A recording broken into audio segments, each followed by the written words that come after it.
이게 이제 당선 합격 계급이 저한테는 처음으로 논픽션 작업을 한 거였고, 이제 르포르타주 작업이었고요. 논픽션 중에서도요.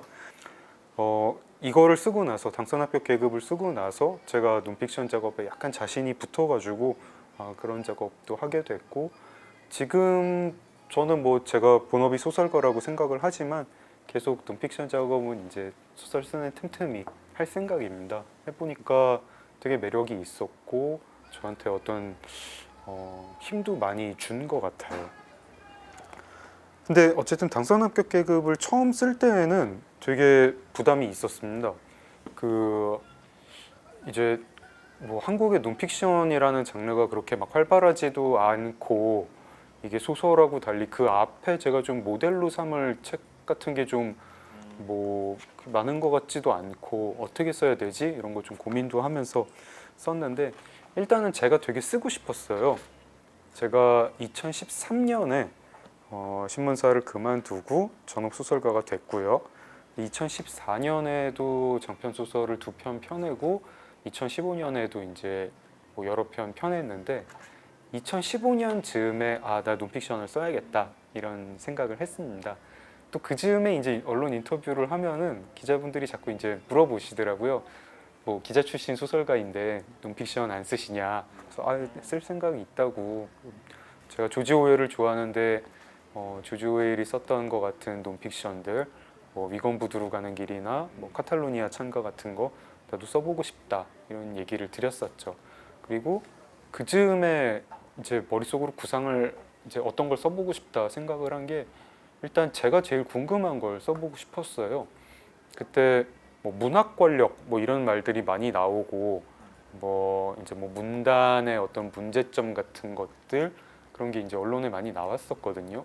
근데 제가 뭐 말하자면은 문학상을 그해 이제 2015년에 되게 많이 받으면서 약간 좀 이제 뭐랄까 뭐 문단의 총화 같은 그런 분위기였는데, 제가 있는 위치를 제가 좀 점검해 보고 싶기도 했고, 그렇게 문학 권력 얘기를 하는데 그게 뭔지 좀 이렇게 제가 좀 찾아보고 싶다, 취재를 해보고 싶다 이런 생각도 있었어요.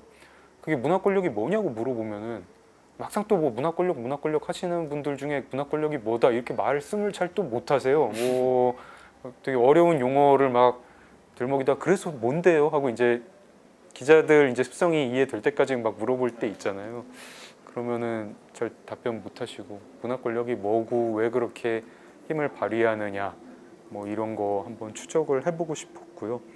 그리고 이제 제가 있는 위치도 제가 좀 알고 싶었죠. 나는 내가 있는 업계가 어떤 권력이 힘을 휘두르는 업계라고 하는데, 나는 어떤 스탠스를 취해야 되는 것인가, 나는 어떻게 글을 써야 되는 것인가, 이런 생각을 하면서 취재를 하게 됐습니다.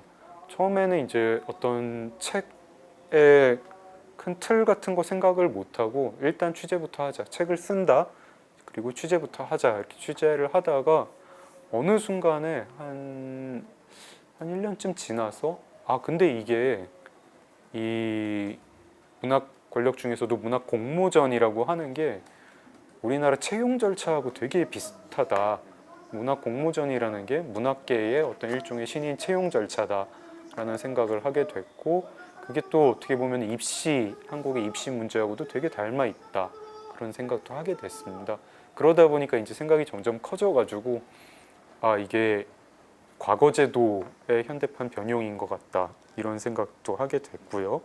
그러고 보니까 그게 이제 일으키는 것들, 뭐 교육계에서건 아니면은 뭐 그 취업 시장에서건 아니면은 뭐 문학 출판계에서건 일으키는 문제들이 좀 비슷비슷한 것 같다. 어떤 종류의 위계를 막 발생시키고 좀 왜곡을 일으키고 되게 젊은이들을 갈아넣게 만든다, 이런 생각을 하게 됐습니다. 그러면서 어떤 문학 공모전에서 당선되는 것, 그리고 뭐 이렇게 입사 시험이나 또는 대학 입시에 합격하는 것이 같다. 그리고 그게 결국 어떤 계급을 낳는 것이고, 한국 사회가 시험으로 되게 계급을 만드는 곳이다, 이런 생각을 하게 됐습니다. 제가 이제 이거를 쓸 때요, 저도 걱정했고 다 쓰고 나서 다른 기자분들이 많이 물어보시더라고요. 이제 기자가 아니라 일반인이 됐잖아요. 뭐 어떤 제가 들고 다니던 명함이 없고 저 뭐 동아일보 장강명인데요 이런 얘기를 할 수 없는 상태에서 취재를 하는 게 어렵지 않으냐, 그게 잘 됐느냐, 그런 거 많이 물어보셨고 저도 되게 걱정을 했어요. 되게 걱정을 했는데 되게 잘 됐습니다. 되게 잘 됐고 제가 2015년에 이거를 구상을 하고 책이 나온 건 2018년인데 한 1년 정도는 이제 다른 소설 작업을 하면서 한 2016년 말까지는 다른 소설 작업을 했고 2017년이랑 2018년 상반기에 이제 집중적으로 취재를 하고 다녔어요. 근데 기본적으로 제가 2016년, 17년에 뭐 그렇게 이름이 없는 소설가가 아니었기 때문에 뭐 다른 소설가나 뭐 출판 관계자나 여기 보면 이제 뭐 출판사 대표분들 인터뷰를 하는 것도 있는데 그게 그렇게 어렵지는 않았어요. 뭐 그리고 무슨 뭐 검찰 수사를 받는 사람을 뭐 인터뷰를 하는 뭐 그런 것도 아니니까 그분들도 그렇게 제가 이제 뭐 취지를 충분히 설명을 하고 뭐 해주십시오 하면 거절하는 분도 있었지만 또 흔쾌히 응하는 분도 있었고 흔쾌히 응하는 분들 위주로 취재를 했습니다. 취재는 꽤 많이 했고 제가 그 기자 명함을 안 들고 다니게 되면서 취재를 하면서 느낀 게 되게 이 얘기를 기자분들한테 하면 다들 놀라세요. 기자 명함이 없는 게 취재하기가 더 좋아요. 이게 이제 이 논픽션을 쓰기 전에도 그 전에 다른 소설을 쓰면서도 취재를 했는데 굉장히 취재가 잘 돼요. 되게 잘 되고 제가 그래서 놀란 게 기자가 취재하기에 제일 힘든 직업인가 보다 이런 생각을 하게 됐어요. 일단 하나는 여기 이제 뭐 주간지 기자도 계시고 뭐 이제 보도국 방송 기자도 계신데 저는 이제 일간지 기자였고 아마 뭐 방송 기자분들이나 주간지 기자분들이나 그렇게 일간지 기자랑 크게 취재 형편이 다르지는 않을 겁니다. 보통 일간지 기자일 때 제가 어느 분한테 취재를 할 때 그분이 뉴스 가치가 있으니까 취재를 하는 거잖아요. 그분은 그날이 자기 인생에 제일 바쁜 날인 경우가 많아요. 자기도 처음 겪는 일을 겪어가지고 갑자기 뉴스 밸류가 높아졌는데 뭐 무슨 뭐 정치 사건에 연루가 됐던 뭐 사회적인 사건에 연루가 됐던 뭐 좋은 일이건 나쁜 일이건 간에 제가 그분을 취재하는 날 다른 기자들도 다 그분을 취재하고 있고 그분이 그날 제일 바쁜 날이에요. 그분이 제일 바쁜 날이고 제가 심지어 그분한테 연락한 첫 기자도 아닐 확률이 높아요. 한 4명쯤한테 이미 다 똑같은 질문에 대답을 하고 5번째 전화 받은 게 저인 뭐 이런 상황.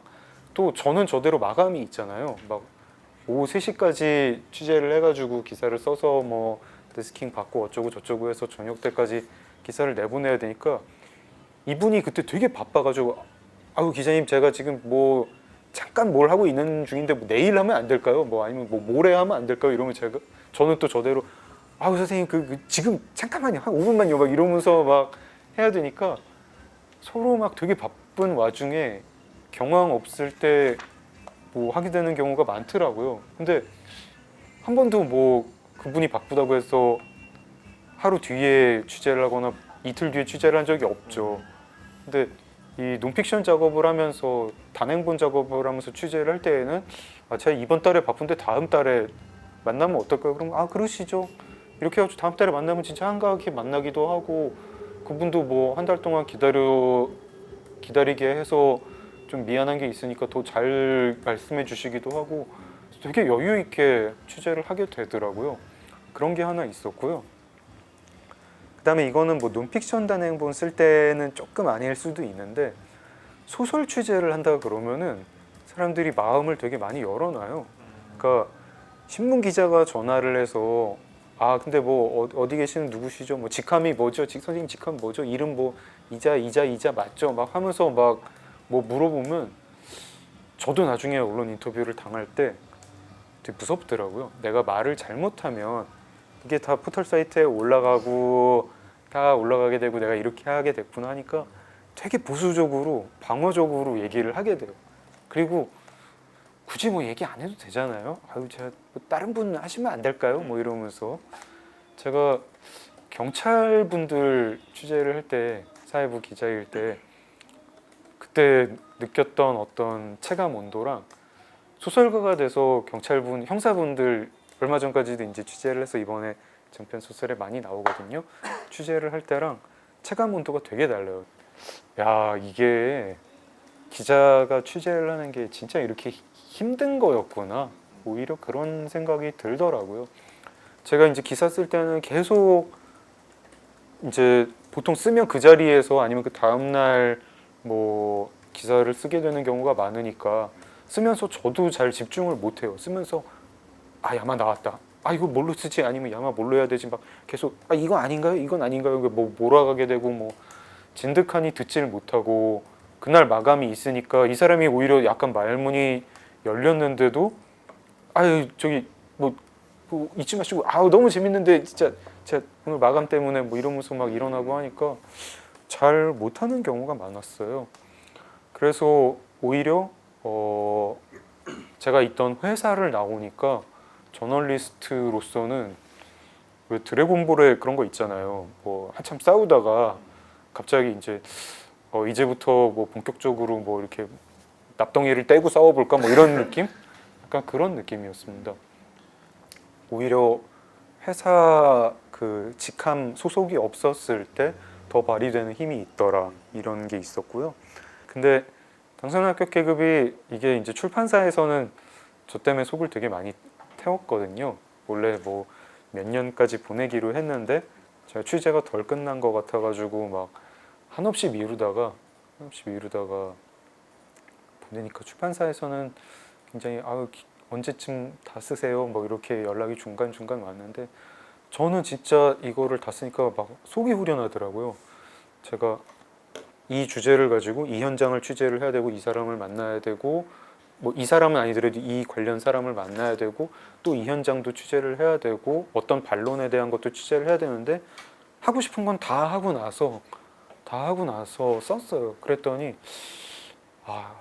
진짜 이게 어떤 회사 소속 기자일 때하고는 비교도 안 되는 정말 만족감? 이게 책이 뭐 많이 팔리지는 않았는데 저는 되게 그래서 뭐 부끄럽지 않다 이렇게 생각을 했습니다. 뭐 그런 것들이 이제 쓰면서 제일 크게 느꼈던 거고요.